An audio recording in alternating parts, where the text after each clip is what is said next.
Ignition sequence start. 6, 5, 4, 3, 2, 1, 0. Liftoff. We have a liftoff.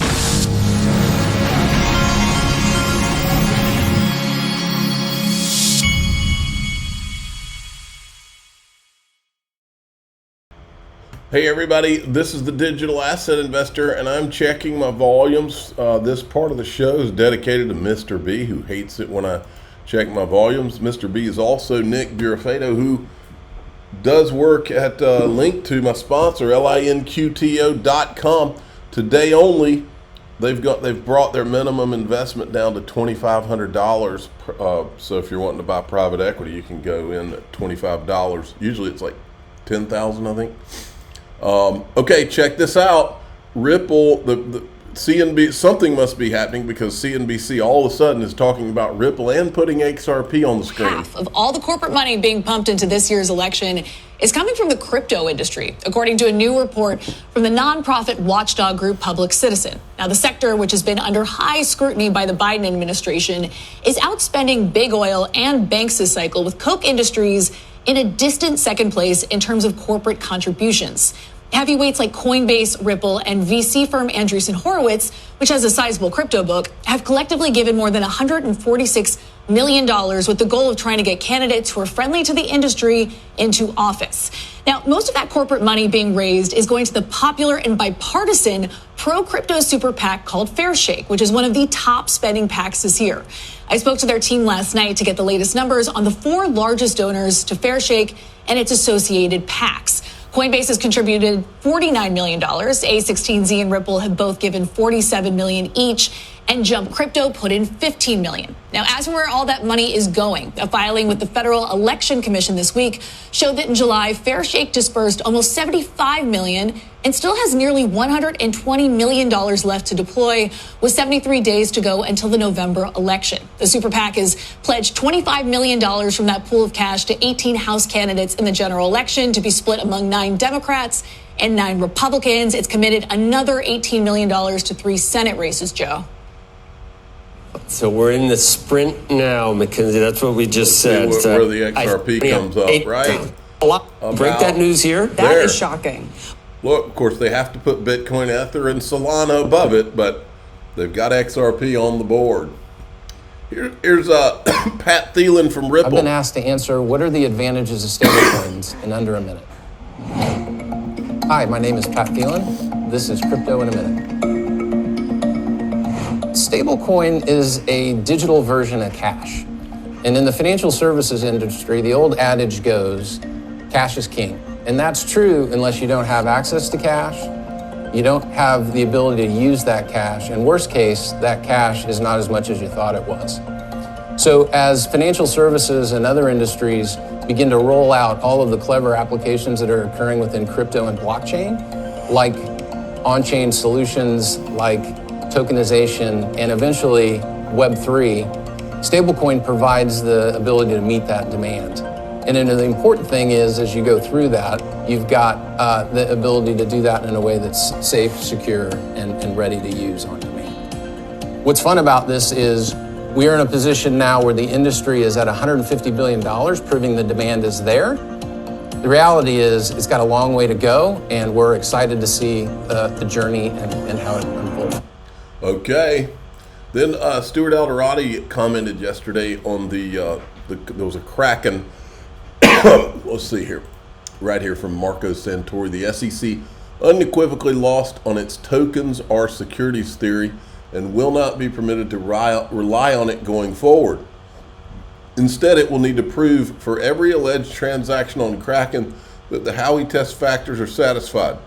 They aren't, and we look forward to proving this in discovery. So Stuart Alderati says another court, this time in the Kraken case, confirms there's no such thing as a crypto asset security. Bad news for the SEC, whose entire regulation by enforcement strategy hinges on that. In other words, XRP was never in and of itself a security. None of these digital assets are. That's why I keep asking, with Ethereum and Solana, Okay, SEC won't even tell anybody whether Ethereum's a security. It is a security depending on the transaction. Ethereum in and of itself is not a security. Solana in and of itself is not a security. But they have had securities transactions in the past with the founders. My question is, what are we have a whole thing from the Ripple case about which transactions of XRP were securities. Well, now, what about Solana and Ethereum? These people are promoting these two digital assets left and right. And I, as an investor, I want to know before I invest, what are the transactions, which transactions in the past and moving forward on Ethereum and Solana are securities? Because some are. It's the transaction. It's not the orange. Check this out. This is, what's her name? Sheila Warren. Again, what I don't want to see, the worst outcome here, and I think this is really I want to be very clear, this is the worst outcome, is that builders leave the U.S. It's not that the industry that's not a thing. We're thriving regardless. The question again is where, and I don't want to see the United States miss out on yet another technological innovation because we can't land the basics of a regulatory scheme. That is ludicrous, and we have got to fix it. Well, it's your Democrat friends that are in charge are the ones that have kept us in this place. Country, in my opinion, is at stake. I don't want to over-traumatize this, but if crypto leaves, if blockchain technology starts to leave and get built elsewhere, I think that is potentially a massive national security issue. That's been being said since Jay Clayton. Jay Clayton was getting letters from the national security people telling them that. Gary Gensler, all of them have been made aware of this. They don't care. Speaking very bluntly, I think it is an economic security issue. I think it is a dollar dominance issue. I think all of these things are very, very, very real. And that's what's at stake. At some point, you have to acknowledge that the people that are currently in power are trying to destroy this country financially and trying to give this country disadvantages.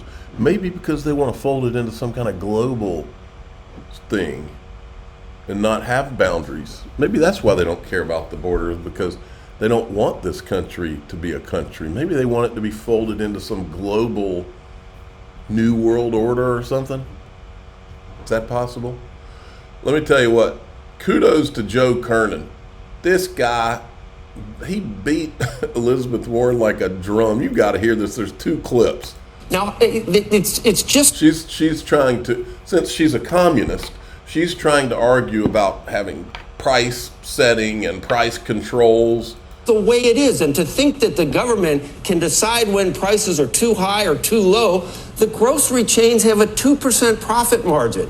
How about Apple with 50% or 40%? In other words, folks, for the average Joe out there, what she and her government friends are doing is they're printing money out of oblivion, spending money we don't have, and then when the obvious inflation comes, they point at companies and act like, oh, you're raising your prices, and acting like it's their fault. How do you decide? This is not the government's place to do these things. It's a fool's errand. And it also is you're using it to divert the real cause of inflation over the last 4 years, which was because you had demand after the pandemic, which obviously, there was a lot because we reopened, which they pushed. And all of a sudden there's supply chain issues, and the demand is juiced by all the stimulus from the IRA and all the other spending that we did. There have been many causes for inflation. We all understand that. That's why I started my answer in talking about this. But one of the causes of prices going up is that there are companies that have market dominance that have said, oh, this is a moment when everyone is talking about... Okay, give me another. Name another one. Give me an instance. If you give me an instance. Finish my... All right, it's continued right here. Listen to this. Time sophistry. Your example on craft. Your example on craft is even worse. You finished first.